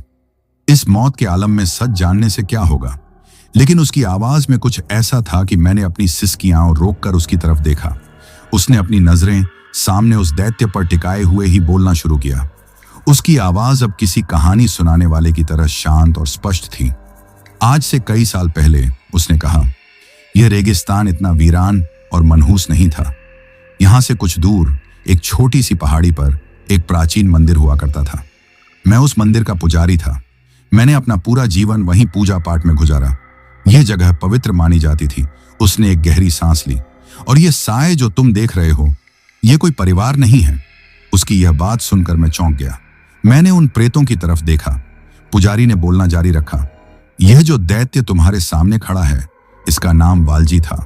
यह एक बेहद लालची और खतरनाक तस्कर था। वो औरत जो उसके साथ खड़ी है, वो उसकी पत्नी नहीं, उसकी रखैल थी। और वो बच्चा, वो उस औरत का बेटा था, वालजी का नहीं। और वो चौथा आदमी, पुजारी ने उस दूसरे प्रेत की तरफ इशारा किया, वो वालजी का धंधे में पार्टनर था। उस रात वालजी और उसका पार्टनर तस्करी का कोई बड़ा माल लेकर यहां से गुजर रहे थे। इसी जगह पर उनकी गाड़ी खराब हो गई। माल के बंटवारे को लेकर दोनों में झगड़ा हुआ। वालजी अपने पार्टनर को धोखा देना चाहता था। पुजारी की आवाज में दर्द भर गया। झगड़ा इतना बढ़ा कि वालजी ने यहीं इसी रेत पर अपने पार्टनर की बेरहमी से हत्या कर दी। लेकिन उस औरत और उस मासूम बच्चे ने वो हत्या देख ली थी। वो गवाह बन गए थे। अपने जुर्म को छुपाने के लिए वालजी हैवान बन गया। उसने उस औरत को भी मार डाला और फिर उस 7 साल के मासूम बच्चे को भी नहीं छोड़ा। यह सुनकर मेरे अंदर एक सिहरन दौड़ गई। मैंने उस शैतानी बच्चे की तरफ देखा। वो अब हंस नहीं रहा था। उसके चेहरे पर एक गहरी पीड़ा और खौफ था। पुजारी ने आगे कहा, मैं अपने मंदिर में था जब मैंने रात के सन्नाटे में चीखें सुनी। मैं भागता हुआ यहां आया, लेकिन तब तक बहुत देर हो चुकी थी। मैंने वालजी को खून से लथपथ उन 3 लाशों के पास खड़ा देखा। वो पूरी तरह से पागल हो चुका था। मुझे देखकर उसे लगा कि मैं भी एक गवाह हूं। इससे पहले कि मैं कुछ समझ पाता, उसने मुझ पर भी हमला कर दिया और मुझे भी मार डाला। लेकिन पुजारी ने कहा, किसी को मारकर उसे खत्म नहीं किया जा सकता। उस रात यहां 4 निर्दोष आत्माएं, पुजारी, पार्टनर, औरत और बच्चा, और एक पापी आत्मा वालजी की मृत्यु हुई। उस बच्चे के मासूम खून और वालजी के भयानक पापों ने इस पवित्र भूमि को हमेशा के लिए शापित कर दिया। हम सब यहीं बंद कर रह गए। वालजी और उसके साथी प्रेत बनकर यहां भटकने लगे। उनकी नफरत और बदले की आग उन्हें और ताकतवर बनाती गई। वो यहां से गुजरने वाले हर मुसाफिर को अपना शिकार बनाने लगे, ताकि उनकी भटकती हुई आत्मा को सुकून मिल सके, जो उन्हें कभी नहीं मिलता। वो लोगों को धोखे से फंसाते हैं, उस बच्चे की मासूमियत का इस्तेमाल करके, जैसा उन्होंने तुम्हारे साथ किया। अब मुझे सारी कहानी समझ में आ रही थी। वो बूढ़ा ढाबे वाला भी शायद उन्हीं का कोई साथी या उनके वश में की हुई कोई आत्मा होगी जो लोगों को यहां भेजती थी। मैंने कांपती हुई आवाज में पूछा, तो तुम कौन हो? तुम प्रदीप के शरीर में क्या कर रहे हो? पुजारी ने मेरी तरफ देखकर एक फीकी सी मुस्कान दी। मैं भी यहीं बंधा हुआ हूं सुधाकर। मेरी मुक्ति तब तक नहीं हो सकती जब तक इस जमीन को इन पापियों से छुटकारा न मिल जाए। मैं हर किसी को नहीं बचा सकता, मेरी शक्ति सीमित है। लेकिन जब मैंने देखा कि वालजी ने तुम्हारे खलासी प्रदीप की आत्मा को पकड़ लिया है, तो मुझे हस्तक्षेप करना पड़ा। मैंने प्रदीप की आत्मा को मुक्त कराकर उसके शरीर का उपयोग किया ताकि मैं तुमसे बात कर सकूं और तुम्हें बचा सकूं। उसने मेरी आंखों में झांक कर कहा, वालजी और उसकी प्रेत सेना की ताकत का स्रोत डर है। वो तुम्हारे जैसे भोले भाले इंसानों के डर को खाते हैं। तुम जितना डरोगे वो उतने ही ताकतवर होंगे। उनकी सबसे बड़ी शक्ति उनका धोखा है। उन्होंने तुम्हें एक परिवार का झांसा दिया ताकि तुम दया करके उनके जाल में फंस जाओ। उसने मेरे कंधे पर हाथ रखा। उसका स्पर्श अब ठंडा नहीं था, उसमें एक अजीब सी ऊर्जा थी। डरो मत सुधाकर, तुम एक ट्रक ड्राइवर होने से पहले एक इंसान हो, एक पिता हो। तुम्हारे अंदर अच्छाई है, दया है। अपनी उसी इंसानियत पर भरोसा रखो, अपनी आस्था को जगाओ। तुम्हें किसी भगवान का नाम लेने की जरूरत नहीं, बस यह विश्वास करो कि बुराई कितनी भी ताकतवर क्यों ना हो, अच्छाई के सामने उसे झुकना ही पड़ता है। तुम्हारा यही विश्वास हमारा कवच बनेगा। पुजारी की बातें मेरे दिल में उतर रही थीं। कहानी सुनकर मेरा नजरिया बदल गया। मेरा डर अब भी था, लेकिन अब उस डर पर मेरा गुस्सा हावी हो रहा था। गुस्सा वालजी पर, जिसने एक मासूम बच्चे को भी अपनी हैवानियत का शिकार बना लिया। मैंने उस बच्चे के प्रेत की तरफ देखा। मुझे अब उससे डर नहीं, बल्कि उस पर दया आ रही थी। वो भी एक शिकार ही था जिसे वालजी अपनी ढाल की तरह इस्तेमाल कर रहा था। मैंने अपने आंसू पोंछे। मेरे अंदर एक अजीब सी हिम्मत आ गई थी। मैं अब सिर्फ एक डरा हुआ शिकार नहीं था, मैं इस लड़ाई का हिस्सा था। मैंने पुजारी की आंखों में देखा और दृढ़ता से सिर हिलाया, जैसे मैं कह रहा हूं कि मैं तैयार हूं। मेरी सहमति पाते ही पुजारी के चेहरे पर एक शांति छा गई। उसने आंखें बंद कर लीं और उसने मंत्रों का जाप शुरू कर दिया। वो संस्कृत के श्लोक थे जो उसने एक गहरी गूंजती हुई आवाज में बोलने शुरू किए। उसकी आवाज में एक दैवीय शक्ति थी। जैसे जैसे वो मंत्र बोलता जा रहा था, ट्रक के अंदर वही सुनहरी रोशनी फिर से धीरे धीरे फैलने लगी। बाहर खड़े वालजी और उसके प्रेतों ने जैसे ही यह देखा, वो समझ गए कि अब कुछ बदलने वाला है। वालजी ने गुस्से में एक भयानक दहाड़ मारी। नहीं, इस बार तू नहीं जीतेगा पुजारी, मार डालो इन दोनों को। उसका आदेश मिलते ही वो तीनों प्रेत, औरत, पार्टनर और वो बच्चा, एक भयानक चीख के साथ हमारे ट्रक की ओर दौड़े। उनकी शक्लें अब और भी ज्यादा विकृत और डरावनी हो चुकी थीं। बाहर प्रेतों का अंतिम हमला शुरू हो चुका था और अंदर पुजारी अपने मंत्रों से एक सुरक्षा कवच बना रहा था। और मैं, सुधाकर, एक ट्रक ड्राइवर, अब डरकर कांप नहीं रहा था, बल्कि अपनी आंखें बंद करके अपनी पूरी इच्छा शक्ति और आस्था को उस पुजारी की शक्ति के साथ जोड़ने की कोशिश कर रहा था। यह हमारी आखिरी लड़ाई थी। बाहर वो चारों प्रेत हमारे ट्रक पर भूखे भेड़ियों की तरह टूट पड़े थे। अंदर पुजारी की मंत्र शक्ति से बना सुनहरा कवच हमें बचाए हुए था। ट्रक बुरी तरह से हिल रहा था। प्रेतों की भयानक चीखें और उनके नाखूनों से शीशे को खुरचने की दिल दहला देने वाली आवाजें मेरे कानों को फाड़े दे रही थीं। सुनहरी रोशनी का वो कवच किसी मजबूत किले की तरह था, लेकिन उनके हर हमले पर वो कांप उठता था। मुझे साफ दिख रहा था कि पुजारी को अपनी पूरी शक्ति लगानी पड़ रही थी। उसके माथे पर पसीने की बूंदें चमक रही थीं। वालजी का दैत्य रूपी साया ट्रक के सामने खड़ा दहाड़ रहा था और बाकी तीनों प्रेत पागलों की तरह कवच को तोड़ने की कोशिश कर रहे थे। तभी पुजारी ने अपनी आंखें खोले बिना मुझसे कहा, सुधाकर, वालजी की शक्ति का स्रोत वो खुद नहीं है। उसकी शक्ति इन तीन बंधी हुई आत्माओं की नफरत और पीड़ा से आती है, खासकर उस बच्चे की मासूमियत से जिसे उसने बेरहमी से छीन लिया था। उसकी आवाज में एक थकान थी। जब तक वो आत्माएं उसके वश में हैं, हम उसे नहीं हरा सकते। हमें उन्हें मुक्त करना होगा और इसकी शुरुआत उस बच्चे से करनी होगी। मैंने हैरानी से पूछा, लेकिन मैं क्या कर सकता हूं? मैं उन्हें कैसे मुक्त कर सकता हूं? अपनी इंसानियत से, पुजारी ने जवाब दिया। उस बच्चे की तरफ देखो सुधाकर, उसके शैतानी रूप के पार देखो। उसके अंदर एक डरा हुआ 7 साल का मासूम है जो मुक्ति चाहता है। उसे तुम्हारी नफरत या डर नहीं, तुम्हारी दया और करुणा चाहिए। एक पिता बनकर उसे बात करो। उसे यकीन दिलाओ कि वो अब आजाद है। तुम्हारा निडर और सच्चा स्नेह ही वालजी के बंधन को तोड़ सकता है। पुजारी की बात सुनकर मैंने अपनी आंखें खोली। मैंने सामने देखा, वो बच्चा अब ट्रक की छत पर बैठा था और अपने छोटे छोटे हाथों से कवच पर वार कर रहा था। उसकी आंखें नफरत से जल रही थीं। एक पल के लिए मेरा दिल कांप गया। मैं एक प्रेत से कैसे बात करूं? लेकिन फिर मुझे पुजारी के शब्द याद आए और मेरे अंदर बची खुची हिम्मत जाग उठी। मैंने एक गहरी सांस ली और अपनी पूरी इच्छा शक्ति को समेटकर मैंने उस बच्चे की आंखों में झांका। मैंने बहुत ही नरम और प्यार भरी आवाज में कहना शुरू किया, जैसे मैं अपनी बेटी से बात कर रहा हूं। बेटा, मेरी आवाज कांप रही थी। तुम्हारा नाम क्या है? मेरे सवाल पर वो एक पल के लिए रुक गया। उसने हैरानी से मेरी तरफ देखा। मैंने कहना जारी रखा, देखो, डरो मत, मैं तुम्हें कोई नुकसान नहीं पहुंचाऊंगा। मुझे पता है तुम्हारे साथ बहुत बुरा हुआ, बहुत दर्द सहा है तुमने, लेकिन अब बस, अब और नहीं। मैंने अपनी आवाज में जितना हो सके उतना स्नेह भरने की कोशिश की। तुम एक बहुत अच्छे बच्चे हो, तुम्हारी कोई गलती नहीं थी। उस आदमी ने, वालजी ने, तुम्हारे साथ बहुत बड़ा पाप किया है, लेकिन अब उसके पापों का बोझ उठाने की जरूरत नहीं है तुम्हें। जैसे जैसे मैं बोलता जा रहा था, उस बच्चे का खौफनाक चेहरा बदलने लगा। उसकी आंखों की आग धीरे धीरे बुझने लगी और उसकी जगह एक गहरी उदासी और आंसू आने लगे। तुम अब आजाद हो बेटा, मैंने कहा, और इस बार मेरी आंखों से भी आंसू बह निकले। तुम इस वीराने में भटकने के लिए नहीं बने हो। जाओ, अपनी मां के पास जाओ, वो तुम्हारा इंतजार कर रही है। जाओ और शांति पाओ।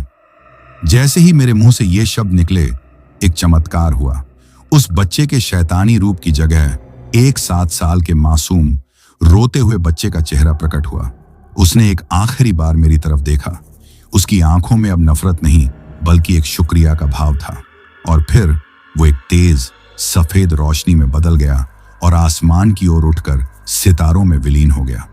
उसके जाते ही वालजी के दैत्य रूप ने एक दर्दनाक चीख मारी, जैसे उसकी शक्ति का एक बड़ा हिस्सा उसे छिन गया हो। बच्चे के मुक्त होते ही उस औरत और वालजी के पार्टनर के प्रेत भी एक पल के लिए रुके, जैसे उनके ऊपर से भी वालजी का नियंत्रण कमजोर पड़ गया हो। उन्होंने एक दूसरे की तरफ देखा और फिर उनकी आंखों में सदियों की दबी हुई नफरत वालजी के लिए उमड़ पड़ी। वो दोनों एक भयानक चीख के साथ खुद वालजी पर ही टूट पड़े। अब वो तीनों प्रेत आपस में ही लड़ रहे थे।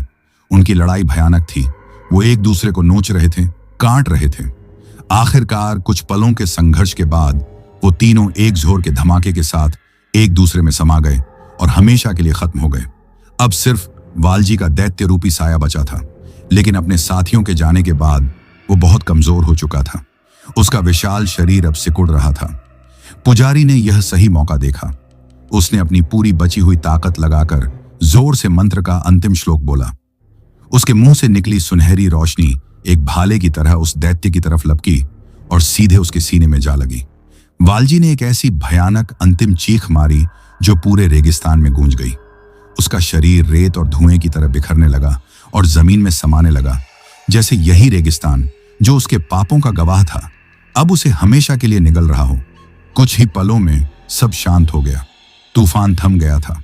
हवा की साएं साएं की आवाज बंद हो गई थी। चारों तरफ एक गहरी सुकून भरी खामोशी छा गई थी। पूर्व दिशा में आसमान का रंग धीरे धीरे बदल रहा था। सुबह होने वाली थी। मैंने कांपते हुए हाथों से दरवाजा खोला और बाहर निकला। हवा में अब भी नमक की गंध थी, लेकिन अब वो डरावनी नहीं लग रही थी। पुजारी भी ट्रक से नीचे उतरा। प्रदीप के शरीर में होने के बावजूद वो बुरी तरह से थक चुका था। उसने मेरी तरफ देखकर एक शांत मुस्कान दी। तुमने कर दिखाया सुधाकर। तुम्हारी इंसानियत और हिम्मत ने आज कई आत्माओं को मुक्ति दिला दी। मैंने हाथ जोड़कर कहा, यह सब आपकी वजह से हुआ। मैं आपका ये एहसान जिंदगी भर नहीं भूलूंगा। लेकिन अब प्रदीप का क्या होगा? पुजारी का चेहरा उदास हो गया।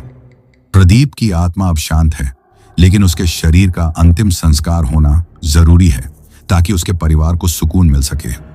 उसने उस तरफ इशारा किया जहां से हम आए थे। तुम्हें उसका शरीर वहीं मिलेगा जहां यह सब शुरू हुआ था, उस चेतावनी वाले बोर्ड के पास। अधिकारियों को बता देना कि तुम्हें वो वहां मिला। उसने मेरे कंधे पर हाथ रखा। अब मुझे जाना होगा, इस शरीर को छोड़ना होगा। मेरा काम अब पूरा हुआ। रुको, मैंने कहा, आप कौन हैं? मैं दुनिया को आपके बारे में क्या बताऊंगा? उसने मुस्कुराते हुए कहा, बस इतना याद रखना कि अंधेरा कितना भी घना क्यों ना हो, उम्मीद की एक छोटी सी किरण हमेशा रहती है। अलविदा सुधाकर, यह कहकर उसने आंखें बंद कर ली। प्रदीप का शरीर एक पल के लिए कांप पा और फिर बेजान होकर जमीन पर गिरने लगा। मैंने दौड़कर उसे संभाला और तभी शायद उस रात के भयानक तनाव और थकावट के कारण मेरी आंखों के आगे अंधेरा छा गया और मैं वहीं बेहोश होकर गिर पड़ा। जब मेरी आंख खुली तो मेरे कानों में गाड़ियों के हॉर्न और लोगों के शोर की आवाज आ रही थी। मैंने देखा कि मैं अपने ट्रक की ड्राइविंग सीट पर बैठा हूं और मेरा ट्रक राजस्थान की एक व्यस्त हाईवे पर बने पेट्रोल पंप पर खड़ा है। सुबह के 7 बज रहे थे, सूरज निकल आया था और चारों तरफ चहल पहल थी। एक पल के लिए मुझे लगा कि मैंने एक बहुत ही लंबा और भयानक सपना देखा था। मैंने घबराकर बगल वाली सीट पर देखा। प्रदीप वहां नहीं था। मेरा दिल बैठ गया। सपना या हकीकत? मैंने कांपते हुए हाथों से ट्रक स्टार्ट किया। पुजारी के शब्द मेरे कानों में गूंज रहे थे। मैंने ट्रक को वापस गुजरात की तरफ मोड़ दिया। मेरा दिल अनहोनी की आशंका से बैठा जा रहा था। लगभग 1 घंटे बाद मैं उसी जगह पर पहुंच गया जहां से वो कच्चा रास्ता शुरू होता था। मैंने दूर से ही देखा कि वहां पुलिस की गाड़ियां और कुछ लोगों की भीड़ जमा थी। मेरा दिल जोर जोर से धड़कने लगा। मैंने ट्रक को सड़क के किनारे रोका और भीड़ की तरफ भागा। लोग रास्ते के किनारे लगे उसी पुराने झंग लगे हुए बोर्ड की तरफ देख रहे थे। जैसे ही मैं भीड़ को चीरकर आगे पहुंचा, मेरे पैरों तले जमीन खिसक गई। उस बोर्ड के ठीक नीचे रेत पर एक शरीर पड़ा था जिसे सफेद चादर से ढका गया था। पुलिस वाले किसी से पूछताछ कर रहे थे। हवा के एक झोंके से उस शरीर पर ढकी चादर का कोना एक पल के लिए हटा। वो प्रदीप था। मैं वहीं जमीन पर घुटनों के बल गिर पड़ा और किसी बच्चे की तरह फूट फूट कर रोने लगा। वो सपना नहीं था, वो सब हकीकत थी। हर एक पल, हर एक खौफ, हर एक चीख, सब सच था। मैंने अपना खलासी, अपना दोस्त खो दिया था, लेकिन एक पुजारी की आत्मा ने मेरी जान बचाई थी। आज भी जब मैं उस रात को याद करता हूं तो मेरी रूह कांप उठती है। मैंने ट्रक चलाना छोड़ दिया, लेकिन वो सफर आज भी मेरे जहन में जिंदा है। वो प्रेत बाधित सफर जिसने मुझे जिंदगी और मौत के सबसे भयानक राज से रूबरू करवाया था। तो दोस्तों, ये कहानी यही खत्म हुई। अब जिन भाइयों ने अपना नाम वीडियो में कमेंट किया था, उनका नाम लेते हैं शिव कुमार पांडेय भाई सीतापुर सरगुजा से, सतीश पाठक भाई अमरावती महाराष्ट्र से, हरिकिशन सक्सेना, शशि सक्सेना, अनुष्का सक्सेना और गुड्डू सक्सेना हाथरस से, आशिक वर्मा भाई ग्वालियर से, उर्मिला यादव जी मध्य प्रदेश से, गणेश भाई ओडिशा से, ज्योत्सना जी यवतमाल से, मालूराम छिंपा भाई बीकानेर राजस्थान से, सुजान माइनली भाई नेपाल से, ऋषु भाई गोपालगंज बिहार से, रवि दाभोटा भाई नालागढ़ से, अविनाश भाई सीतामढ़ी बिहार से, जावेद इकबाल खान भाई पाकिस्तान से, रुद्रा बहादुर भाई यूएसए से, राजीव शर्मा भाई मध्य प्रदेश रेवा से, शशि रानी जी लखनऊ से, रोहित भाई इंडिया से, राहुल सालमी भाई भोपाल से, अनीश भाई बरेली उत्तर प्रदेश से, करण भाई पंजाब से, राज खान भाई नैनीताल उत्तराखंड से, नजीर भाई मुंबई से, लकी नवीन भाई तारानगर चारू से, अनीता शर्मा जी गुजरात अहमदाबाद से, एके बैरागी भाई भीलवाड़ा राजस्थान से, विशाल बिस्टा भाई नेपाल से, सुनील कुमार भाई इंडिया से, सुमित्रा बारीक जी कोलकाता से, रोमियो भाई नॉर्थ ईस्ट असम से, राजू राय भाई नेपाल से, मुस्कान रावी जी इंडिया से, दिव्यांग वाघेया भाई मुंबई से, सोहेल खान भाई बांगरमऊ से, बाबू मोनी जी असम से, सौरभ कुमार सिंह भाई इटावा उत्तर प्रदेश से, शिवानी जी दिल्ली पुलिस से, चमन कश्यप भाई इंडिया से, बाबू मंडल भाई राउरकेला से, आदिल भाई छत्तीसगढ़ से, केबी गुरुंग भाई पोखरा नेपाल से, एजाज भाई मयूर दिल्ली से, नीलम जोशी जी नदिद से, धार्मिक भाई दल्लास यूएसए से, सौरभ चौधरी भाई अमृतसर पंजाब से, सुल्तान भाई कर्नाटक से, एमसी बलिहार भाई डेवी घादर से, सुनील नेगी भाई करसोक से, प्राची ठाकुर जी मेरठ से, कविता जी असम से, इराजा राक्तिम भाई वेस्ट बंगाल से, प्रकाश भुजेल जी झापा नेपाल से, गोमा बारल झापा जी नेपाल से, कणराज लक्ष्मण भाई निजामाबाद तेलंगाना से, रोहिन लिंबू भाई नेपाल से, भूपेन भाई असम से, सुनील भाई नेपाल से, कृष्णा गलहोत भाई बीकानेर राजस्थान से, विनोद गुरुंग भाई दुबई से, सोनू कुमार बक्सर से, पूरन चंद बालोतरा भाई पंजाब से, राजेंद्र यादव भाई नर्मदा से, सुनील कुमार भाई सहारनपुर से, अर्जुन ओली भाई नेपाल से, मोहम्मद वसीम भाई सीतापुर उत्तर प्रदेश से, अनिल चौहान भाई सिवान बिहार से, ओमर फारूक और मारिया फातिमा तेलंगाना से, अंबुज कुमार भाई नोएडा से, मिहिर शाह भाई अहमदाबाद गुजरात से, कुमार राव भाई आंध्र प्रदेश विशाखापत्तनम से, वरुण कुमार भाई झारखंड से, अर्शदीप बाल भाई अमृतसर से, कप्तान सिंह भाई राजस्थान खोटिया से, सिमी मीणा जी जयपुर राजस्थान से, अभिषेक और ज्योति जी कानपुर से, प्रेम भाई मुंबई से, अमित वालिया भाई पंजाब मोहाली से, अपोंग नागा भाई नागालैंड से, रघु चौधरी भाई आगरा उत्तर प्रदेश से, पंकज कुमार भाई मयूर विहार दिल्ली से, दृष्टि और चंचल मयूर विहार दिल्ली से, मोहसिन भाई कुवैत से, अशोक कुमार तिवारी, स्वरूपमा तिवारी, शाश्वत तिवारी और आरना तिवारी, लखनऊ से, श्रेय पाटिल भाई थाने महाराष्ट्र से, नूरे आलम भाई पतिहारी झारखंड से, भूमिका और पार्थ ओहियो से, दीक्षा पटेल जी ओहियो से, शानवी अमीन जी कॉलम्स से, रोहन कुमार और श्रद्धा यूएसए से, नीतू कार्की जी गोवा से, संजय सौर्य पासवान भाई वेस्ट बंगाल से, संतोष कुमार भाई जम्मू से, सोराजित भाई असम से, आदित्य यादव भाई बिहार पटना से, दिगंत बोरा भाई असम से, राधु भाई लंदन से, अली खान भाई दुबई से, सफदार अब्बास भाई रावलपिंडी से, गुरदित सिंह भाई मोगा पंजाब से, एजाज भाई दिल्ली से, दिव्यानी जी दार्जिलिंग से, फुरी शेरपा भाई नेपाल से, और जिन भाइयों ने अपना नाम कमेंट किया है लेकिन उनका नाम वीडियो में नहीं लिया गया है, तो भाइयों आप लोग टेंशन ना ले, आप लोगों का नाम अगली वीडियो में जरूर लिया जाएगा। और अगर आप लोग भी चाहते हैं कि आपका नाम वीडियो में लिया जाए तो अपना नाम और अपने शहर का नाम वीडियो में कमेंट करें। अगर आपको यह कहानी पसंद आई हो तो वीडियो को लाइक और चैनल को सब्सक्राइब करें ताकि और भी डरावनी कहानियां आप तक पहुंच सकें। कहानी को अंत तक सुनने के लिए दिल से धन्यवाद दोस्तों। आज के लिए बस इतना ही, मिलते हैं जल्द ही कुछ नई कहानियों के साथ। तब तक के लिए अपना ध्यान रखिए।